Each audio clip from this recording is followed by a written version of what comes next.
नमस्कार दोस्तों, हमारे चैनल ज़ूमपिक्स ओ में आपका स्वागत है।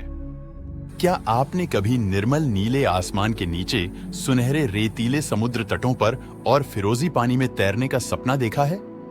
तो आइए, आज हम आपको ऐसे ही जन्नत की सैर पर ले चलते हैं, भारत के स्वर्ग लाक्षाद्वीप द्वीप समूह की सैर पर। इंट्रोडक्शन। लाक्षाद्वीप भारत के पश्चिमी तट से दूर अरब सागर में स्थित 36 मंत्रमुग्ध करने वाले द्वीपों का एक समूह है। ये द्वीप न केवल अपनी प्राकृतिक सुंदरता के लिए प्रसिद्ध हैं, बल्कि अपनी समृद्ध संस्कृति और परंपराओं के लिए भी जाने जाते हैं। लाक्षाद्वीप के हरियाली से भरपूर द्वीपों पर घने नारियल के जंगल हैं, जो सुनहरे रेतीले समुद्र तटों तक जाते हैं। फिरोजी पानी में तैरना, कश्ती चलाना या सिर्फ रेत पर आराम करना लाक्षाद्वीप में विश्राम करने का एक शानदार तरीका है। लाक्षाद्वीप क्रिस्टल स्पष्ट पानी और ज्वलंत कोरल रीफ्स का घर है। स्कूबा डाइविंग या स्नोर्कलिंग के माध्यम से आप रंगीन मछलियों, चंचल डॉल्फिन्स और शानदार कोरल संरचनाओं की विविधता देख सकते हैं। लाक्षाद्वीप की उत्पत्ति और भौगोलिक संरचना। लाक्षाद्वीप के पानी और नारियल के हरे पेड़ों ने अब तक आपको मंत्रमुग्ध कर दिया होगा। लेकिन क्या आप जानते हैं ये खूबसूरत द्वीप कैसे बने? आज हम लाक्षाद्वीप की उत्पत्ति और भौगोलिक संरचना के रहस्य को उजागर करने का प्रयास करेंगे। भूवैज्ञानिकों का मानना है कि लगभग 1.25 करोड़ वर्ष पहले, जब इस क्षेत्र में समुद्र के नीचे धरती के गर्भ में ज्वालामुखी बेचैनी से धधक रहे थे, उसी ज्वालामुखी विस्फोटों की एक श्रृंखला ने लाक्षाद्वीप को जन्म दिया। धरती के गर्भ से निकलने वाला पिघला हुआ लावा समुद्र तल पर फैल गया। समय के साथ ये लावा धीरे धीरे ठंडा हो गया और ज्वालामुखी के शिखर समुद्र की सतह से ऊपर उभर आए। यह प्रक्रिया निरंतर चलती रही और लक्षद्वीप द्वीप समूह के जन्म का कारण बनी। अगर आप गौर से देखें तो लक्षद्वीप के कई द्वीपों पर ज्वालामुखी चट्टानों के साक्ष्य मिलते हैं। ये ज्वालामुखी चट्टानें द्वीपों की आग्नेय उत्पत्ति की कहानी बताती हैं। ज्वालामुखी विस्फोटों के बाद प्रकृति ने अपना जादू दिखाया। गर्म उष्णकटिबंधीय जलवायु और उथले पानी ने जीवित कोरल के पनपने के लिए अनुकूल वातावरण प्रदान किया। हजारों वर्षों में इन कोरल पॉलिप्स ने ज्वालामुखी चट्टानों के चारों ओर चट्टानीय ढांचे का निर्माण किया, जिन्हें हम आज प्रवाल भित्तियों के रूप में जानते हैं। लक्षद्वीप 36 द्वीपों का समूह है, जिन्हें 3 समूहों में वर्गीकृत किया गया है। ये सभी द्वीप छोटे हैं, उनमें से अधिकांश का क्षेत्रफल 10 वर्ग किलोमीटर से कम है। कुछ द्वीप तो रेतीले टापू हैं, जो ज्वार भाटा के साथ उभरते और डूबते रहते हैं। लक्षद्वीप द्वीप समूह कोरल रीफ्स से घिरा हुआ है, जो समुद्री जीवन के लिए महत्वपूर्ण आवास प्रदान करता है। ये रीफ्स हजारों वर्षों में जीवित कोरल के निर्माण से बने हैं।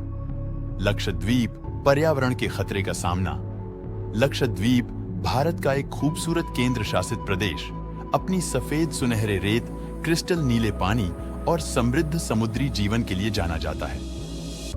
लेकिन क्या आप जानते हैं कि यह स्वर्ग अभी किन किन खतरों का सामना कर रहा है? तो आइए एक नजर डालते हैं इस स्वर्ग पर मंडराते खतरे पर। बढ़ते प्रदूषण, जलवायु परिवर्तन और मानवीय हस्तक्षेप से लक्षद्वीप के नाजुक पारिस्थितिकी तंत्र को खतरा हो रहा है। प्लास्टिक प्रदूषण समुद्री जीवन के लिए एक बड़ा खतरा है। प्लास्टिक की थैलियां, बोतलें और अन्य कचरा समुद्र तटों को गंदा कर रहे हैं और समुद्री जीवों को नुकसान पहुंचा रहे हैं। बढ़ते पानी का तापमान मोरपंख के विरंजित होने का कारण बन रहा है, जिसे कोरल ब्लीचिंग कहते हैं। इससे मछलियों के आवास खत्म हो रहे हैं और समुद्री खाद्य श्रृंखला बाधित हो रही है।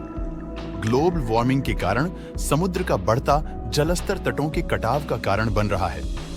इससे समुद्र तटीय संपत्ति को नुकसान पहुंच रहा है और तटीय गांवों के अस्तित्व को भी खतरा है। अब लक्षद्वीप के लोगों ने अपनी जमीन और परंपराओं को बचाने के लिए आवाज उठानी शुरू कर दी है। हमें अपने द्वीपों को बचाने के लिए मिलकर काम करना होगा और पर्यटन को बढ़ावा देने के साथ साथ पर्यावरण संरक्षण पर भी ध्यान देना चाहिए। लक्षद्वीप में पर्यावरण संरक्षण के प्रयास। प्रकृति की लुभावनी सुंदरता के स्वर्ग में अब प्रदूषण अपना सेंध चुका है। प्लास्टिक प्रदूषण, बढ़ते कचरे के ढेर और वनों की कटाई, ये सभी लक्षद्वीप के भविष्य के लिए खतरा हैं। लेकिन अब घबराने की बात नहीं है, उम्मीद की एक किरण अभी भी बाकी है। लक्षद्वीप को बचाने के लिए कई प्रयास किए जा रहे हैं, स्वच्छता अभियान चलाए जा रहे हैं और पर्यावरण के प्रति जागरूकता फैलाई जा रही है। नवीकरणीय ऊर्जा स्रोतों जैसे सौर ऊर्जा को अपनाकर कार्बन उत्सर्जन को कम किया जा रहा है।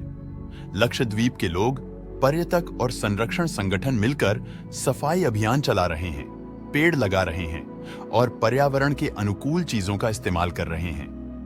वे न केवल अपने द्वीपों की सफाई करते हैं, बल्कि पेड़ पौधों की बागवानी करके वन्य जीवों को भी बचाने का प्रयास भी कर रहे हैं। इतना ही नहीं, लोग संरक्षण संगठनों के साथ मिलकर समुद्र के किनारे पर प्लास्टिक कचरे को साफ कर रहे हैं, कोरल रीफ्स के संरक्षण के लिए जल प्रणालियों की भी देखभाल कर रहे हैं। इसी प्रकार सभी को मिलकर लक्षद्वीप को बचाने के लिए सामूहिक प्रयास की जरूरत है।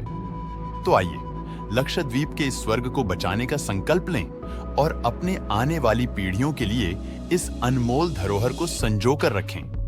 हमें उम्मीद है कि आपको यह वीडियो पसंद आया होगा। अगर आपको यह वीडियो पसंद आया हो तो इसे लाइक करें और शेयर करें और हमारे चैनल को सब्सक्राइब करना न भूलें।